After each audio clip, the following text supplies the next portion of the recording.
Hello दोस्तों, कैसे हैं? आशा व्यक्त करते हैं आप सब ठीक ही होंगे। तो आज की कहानी है माँ गंगा और भटका हुआ युवक।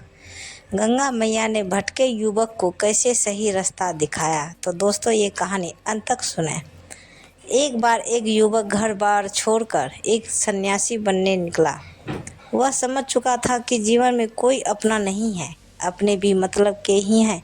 उसने सोचा अब केवल ईश्वर का सहारा है। यही सोच वह घर से निकल पड़ा। बनारस में गंगा किनारे बहुत से छोटे बड़े साधुओं के आश्रम थे। वहीं एक आश्रम में रहने लगा। भगवान के प्रति उसका विश्वास अटूट था। जब भी कोई उसे उसके दुख के बारे में या उसकी गलतियों के बारे में कुछ कहता तो वह तुरंत बता देता कि गंगा मैया के जल में डुबकी लगाने से 108 यज्ञों का फल मिलता है और सारे पाप भी धुल जाते हैं। राम नाम जपने से सारे पाप धुल जाते हैं, सारे कष्ट मिट जाते हैं। भोले बाबा है ना, मेरी नैया पार लगा देंगे। वरिष्ठ सन्यासी के हितकर वचन। इतनी श्रद्धा भक्ति के बाद भी वह अभी सन्यासी बनने के लिए परिपक्व नहीं था।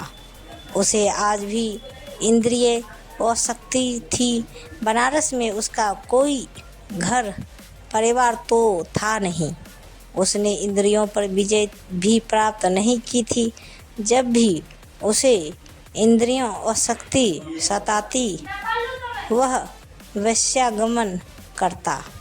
वैश्यागमन के उपरांत गंगा मैया के जल में डुबकी लगा लेता। धीरे धीरे उसके आश्रम में तथा बगल के आश्रमों में भी उसकी चर्चा होने लगी।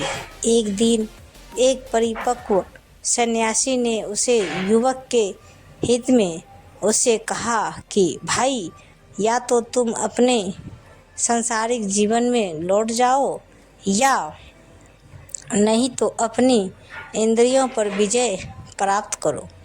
तुम प्रतिदिन गंगा मैया में डुबकी लगाते हो, फिर वैश्यागमन जैसे पाप कर्म करते हो, इससे क्या लाभ है?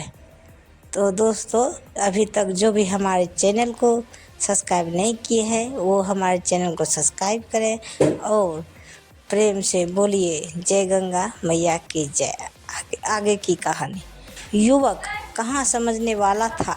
आगे उन सन्यासी ने कहा, तुम्हारे जप अग्निहोत्र के सारे पुण्य क्षण भर में शून्य हो जाते हैं।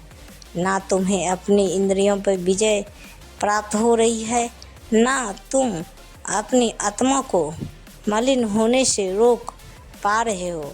ऐसे संन्यास आश्रम का क्या लाभ?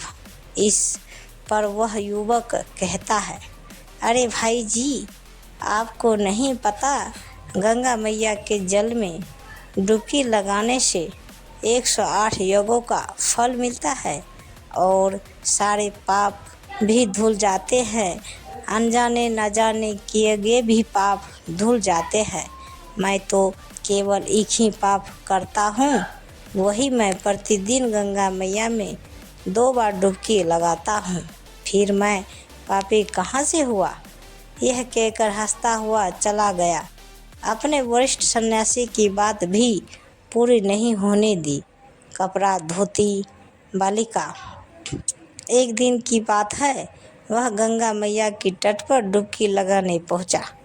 वहाँ एक 12-13 वर्ष की एक बालिका वस्त्र धो रही थी।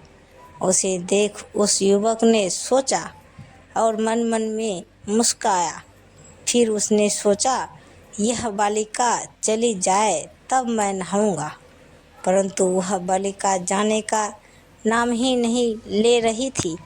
तब उस युवक ने उस बालिका देखना चाहा कि आखिर वह कर क्या रही है।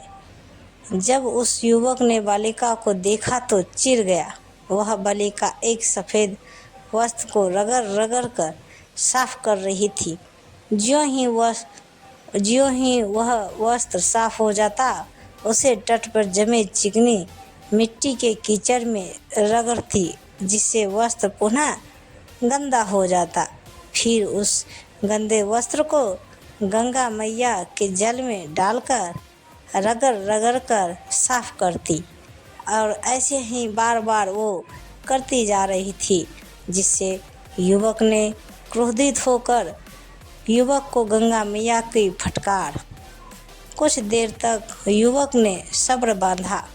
कुछ समय पश्चात युवक ने क्रोध में आकर कहा, मूर्ख बालिका, यह क्या कर रही हो? समय और सामर्थ्य दोनों ही नष्ट कर रही हो।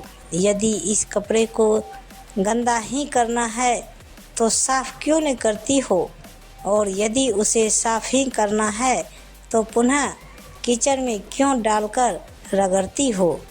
यह सुनते ही वह बालिका एक स्त्री में परिवर्तित हो गई। फिर क्रोध से भरी उन महिला ने जोर से बोला, अरे मूर्ख, यही तो मैं तुझे समझा रही हूँ कि तुम अपना समय और सामर्थ्य दोनों नष्ट कर रहा है। यदि तुझे पाप कर्म ही करना है तो आकर मेरे स्वच्छ जल में उन्हें धोता क्यों है? यदि मेरे स्वच्छ जल में सारे पाप कर्म धो देता है तो फिर पुनः जाकर पाप कर्म करता क्यों है? तो आग युवक को हुआ अपनी भूल का एहसास। तो आगे युवक सीधा माता गंगा के चरणों में गिर पड़ा। तो रोता हुआ बालक बोला, माता, मुझसे गलती हो गई, मुझे क्षमा कर दो, मुझे माफ़ कर दो मैया। गंगा मैया से वो विनती कर रहा था लड़का। फिर अब मैं जिस पाप को धो दूंगा उसे पुनः नहीं दोहराऊंगा। फिर माता ने उसे सही रास्ते पर लाने के लिए कहा, सुनो बालक, मैं तेरी डुबकी पर तेरे पाप धुल दूंगी, परंतु जानबूझकर तूने यदि अपने इंद्रियों सुख के लिए वही पाप कर्म फिर से किए तो तुझे अपने ही जल में समाधि दे दूंगी। यह कहकर गंगा मैया अंतर ध्यान हो गई। तो दोस्तों, प्रेम से बोलिए गंगा मैया की जय। तो दोस्तों, ये ज्ञानवर्धक कहानी आपको कैसी लगी नीचे कमेंट बॉक्स में हमें ज़रूर बताइएगा। कहानी पूरा सुनने के लिए शुक्रिया। तो प्रेम से बोलिए जय गंगा मैया की जय। हर हर महादेव। ऐसे ही वीडियो देखने के लिए हमारे चैनल को सब्सक्राइब करें और वीडियो को एक लाइक ज़रूर करें। तो धन्यवाद दोस्तों, मिलते हैं अगले वीडियो के साथ। तब तक बाय बाय दोस्तों।